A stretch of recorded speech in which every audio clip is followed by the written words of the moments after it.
Saudara pendengar di segenap penjuru tanah air, selamat bergabung dengan Lumen Indonesia. Lumen Indonesia siap melayani Anda setiap hari. Saudara terkasih, marilah kita bersatu dalam Tuhan kita Yesus Kristus yang tidak berubah dahulu, sekarang, dan selama-lamanya. Allah Sang Maha Rahim mengasihi dan menerima sebagaimana adanya kita. Allah Bapa kita di surga senantiasa bersedia menolong, menghibur, dan meneguhkan kita dalam menghadapi segala permasalahan hidup sehari-hari. Saudara-saudari, marilah kita mendengarkan renungan dengan judul Supaya Mereka Menjadi Satu, yang berdasarkan pada Injil Yohanes bab 17 ayat 11b. Lalu Yesus menengadah ke langit dan berkata, "Ya Bapa yang kudus, peliharalah mereka dalam nama-Mu, yaitu nama-Mu yang telah Engkau berikan kepadaku, supaya mereka menjadi satu sama seperti kita. Dalam nama Bapa dan Putra dan Roh Kudus. Amin."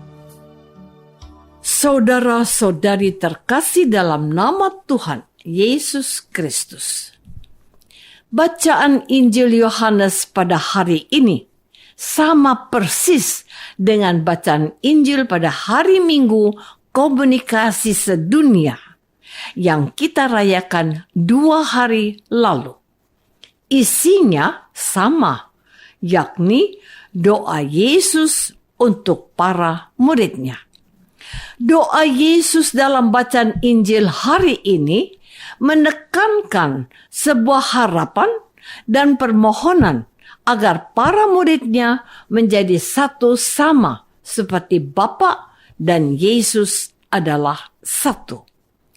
Doa Yesus agar para muridnya menjadi satu tentu memiliki tujuan.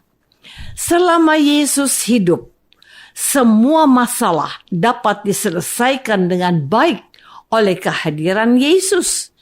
Namun, jikalau Yesus sudah kembali kepada Bapanya di surga, keberadaan para murid bisa menjadi sebuah masalah yang rumit. Masalah yang dapat muncul adalah soal kesatuan para murid. Sebab Yesus bukan saja seorang guru, tetapi juga seorang pemimpin. Dalam kehidupan sehari-hari, sering terjadi bahwa suatu perkumpulan atau organisasi akan hancur bila pemimpinnya meninggal. Saat seorang pemimpin meninggal, maka anggota-anggotanya akan saling berebut kekuasaan. Mereka ingin menjadi orang yang besar. Saudara-saudari terkasih, sebagai Tuhan, tentu saja Tuhan Yesus sudah mengetahui apa yang akan menimpa para muridnya sesudah dia meninggalkan dunia ini dan akan kembali kepada Bapa. Yesus sadar bahwa para murid akan dicerai-beraikan. Salah satu penyebabnya adalah banyaknya orang yang membenci Yesus dan para muridnya. Selama Yesus masih hidup, para rasul menjadi aman. Tetapi ketika Yesus tidak ada, para musuh Yesus akan dengan mudah menghancurkan para pengikut Yesus. Jika hal itu terjadi, maka karya keselamatan yang sudah dimulai oleh Yesus akan gagal. Dan Yesus tidak mau hal itu terjadi. Karena itu, Yesus berdoa agar para muridnya bersatu. Persatuan para murid bisa menjadi kekuatan yang mampu menghadapi semua masalah. Sebaliknya, bila para murid tidak bersatu, semua masalah tidak dapat diselesaikan. Bahkan masalah yang kecil sekalipun tidak dapat diselesaikan. Malahan masalah yang kecil bisa menjadi besar karena setiap orang tidak mau mengalah. Jikalau setiap orang hanya mau menang sendiri, yang muncul justru masalah baru. Saudara-saudari terkasih, persatuan para murid sangat penting bagi kelanjutan karya Yesus. Karya keselamatan yang sudah Yesus lakukan harus diteruskan oleh para murid. Kata harus merupakan sebuah penekanan, sebab keselamatan manusia merupakan harga mati bagi Yesus. Tidak ada ruang untuk tawar-menawar dan tidak ada kata untuk gagal. Sebab Tuhan Yesus diutus ke dunia dengan satu tugas utama, yakni menyelamatkan umat manusia. Tugas menyelamatkan manusia inilah yang diperjuangkan oleh Yesus Kristus dengan mempertaruhkan seluruh jiwa dan raganya. Karena begitu penting dan berharganya manusia, Yesus rela mati di atas kayu salib. Dan setelah Yesus wafat, tugas menyelamatkan manusia diserahkan kepada para rasul.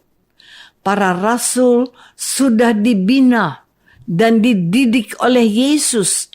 Namun masalahnya adalah bahwa para rasul akan menghadapi masalah, baik dari dalam maupun dari luar.